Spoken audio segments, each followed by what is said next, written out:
Bonjour à toutes et à tous et bienvenue à la troisième édition de vos There's no doubt about it. The most significant media phenomenon in Africa of the last 20 years is the development of private and independent radio stations. Commercial, rural, community, association or faith radios. They're all booming. Several thousand were created over the last 10 years, and they're drastically changing Africa's media environment.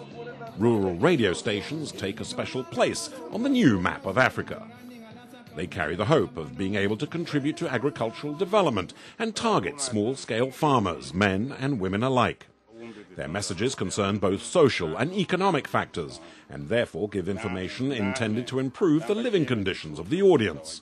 Considering that rural radio stations have been around for several years, it's now time to take stock of their performance and establish whether they're playing a useful role. The content has not always been up to scratch because the journalists, the presenters, didn't always have the required training. What's more, they often lack funds for the necessary content to be created.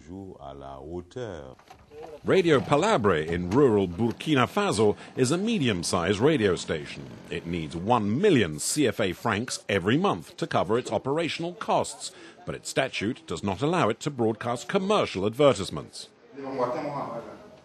As a radio, we only make very little money and we have to use it to pay the staff, so it's not easy. We aren't able to operate on a cost-covering basis, but thanks to synergies with other activities, we can just about make ends meet.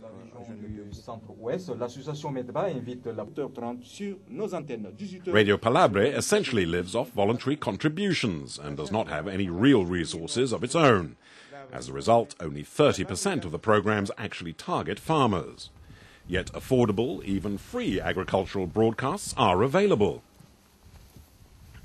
Euloge Aidasu is a journalist from Benin. Like his 30 or so colleagues on the continent, he is working for an international organization, CTA, the Technical Center for Agriculture and Rural Cooperation, which, among other activities, produces reports for rural people and distributes them throughout Africa. The reports are made on site by journalists from the region.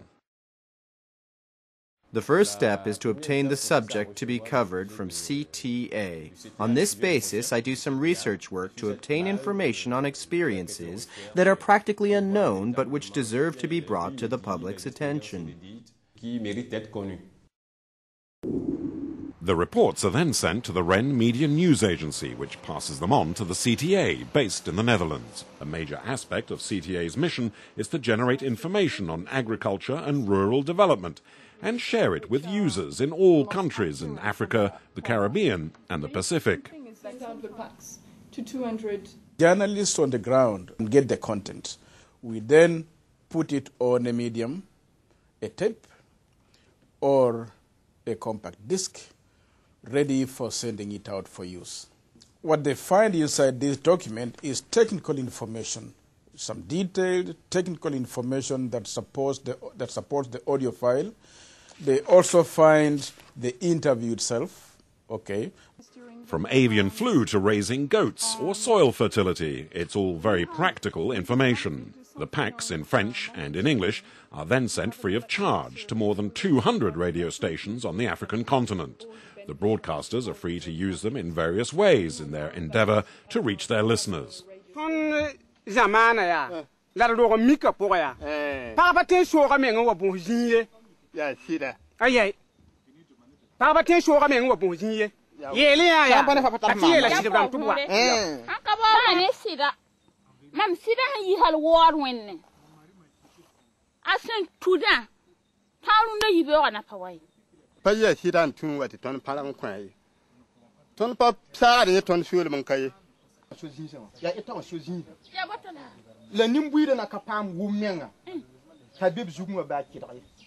Here at Radio Vénégré, we don't broadcast directly all the information, but we convey it through a play.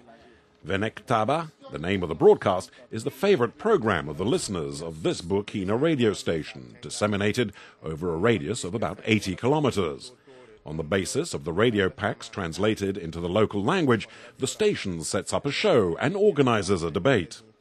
This is an approach that the station director, Jean-Baptiste Sawadogo, has created and refined by working for several months directly with his listeners. We have set up listeners' clubs in the villages. Their task is to organize monthly meetings and discuss the radio program. Once the program has been broadcast, they meet and exchange their views, assess the program's impact, and give a critical analysis of the episodes. This is one of the listeners' clubs. In each village, a facilitator is appointed by the radio station to note the critical analysis people make. Thanks to these regular consultations, it's possible to produce programs that are really adapted to the needs of the farmers. This is where rural radio is really playing a useful role. This approach is effective, as testified by these women, who, after listening to a series of programs on women's groups, set up a group of their own. Before, each of us worked with her husband, but after listening to the radio programs, we realized that if we work as a group, we can make a profit from farming. So we joined up to cultivate a field together, and it's really become profitable for us now. But